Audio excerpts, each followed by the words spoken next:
तो त्या लंगोटी पत्रकाराला ह्याने बाईट दिली आणि दीडशाना म्हणतोय कसा की मी पोलिसांना मदत करायला गेलो आणि माझ्या गाडीवर कारवाई झाली.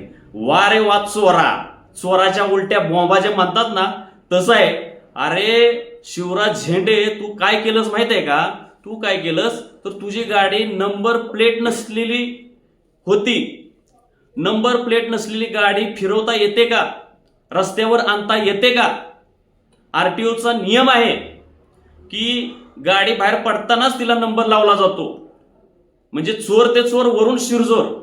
आणि मी असा काय आणलाय की मी मदत करायला गेलो होतो वगैरे करायला काहीही केलं नव्हता. तो कशासाठी त्या पोलीस ठाण्याला गेला होता तेही मी तुम्हाला सांगतो. मला असंख्य लोकांचे फोन आले. तो ह्याच्यासाठी गेला होता की एनकुळ नावाचं एक गाव आहे.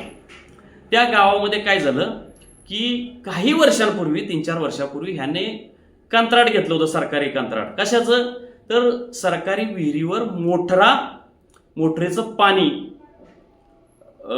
पाणीपुरवठ्यासाठी जी मोटर असते विहिरीवर, तर त्याचे काय 2 मोटरांचं काहीतरी कॉन्ट्रॅक्ट होतं. याने काय केलं म्हणजे ह्याने तर खरं तर ते बेकायदेशीर कृत्य केलं. त्याने स्वतः त्या मोटरा बसवायला पाहिजे होत्या. त्याने ते स्वतः मोटरा बसवलेल्या नाहीत. त्याने ते सब कॉन्ट्रॅक्टरला काम दिलं किंवा त्याच गावामधल्या एक व्यक्तीला काम दिलं. आता ज्या व्यक्तीला काम दिलं त्या व्यक्तीने बिचाऱ्याने प्रामाणिकपणे त्या मोटरा बसवल्या. आता ह्या झेंडेनं काय केलं तुम्हाला सांगतो. हा शिवराज झेंडे जो स्वतःला धुतलेल्या तांदळासारखा स्वतःला दाखवतोय त्याचं मी सांगतो. त्याने काय केलं, त्याला तिकडे सरकारकडनं पैसे आलं.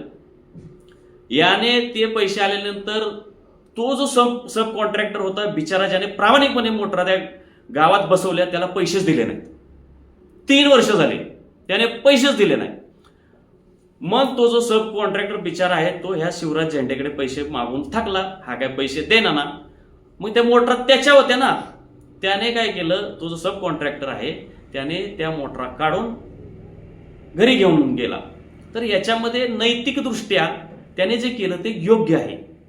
परंतु कायदेशीरदृष्ट्या किंवा नियमाच्या अनुषंगाने तो फसला गेला. कसा फसला गेला? कारण कागदावर तर असं दिसतंय की ह्या शिवराज झेंडेने ते मोटरा बसवल्यात, शिवराज झेंडेला सरकारचे पैसे गेलेले आहेत आणि मोटरा नेलेत त्या सब कॉन्ट्रॅक्टरने. मग काय झालं, पोलीस पाटलाने, आता खरं तर त्या पोलीस पाटलाला कळलं पाहिजे की बाबा चोर सोडून तू संन्याशाला फाशी देतोयस. तर त्या पोलीस पाटलाने काय केलं, त्या गावच्या एनकुळच्या की तक्रार केली पोलीस स्टेशनकडे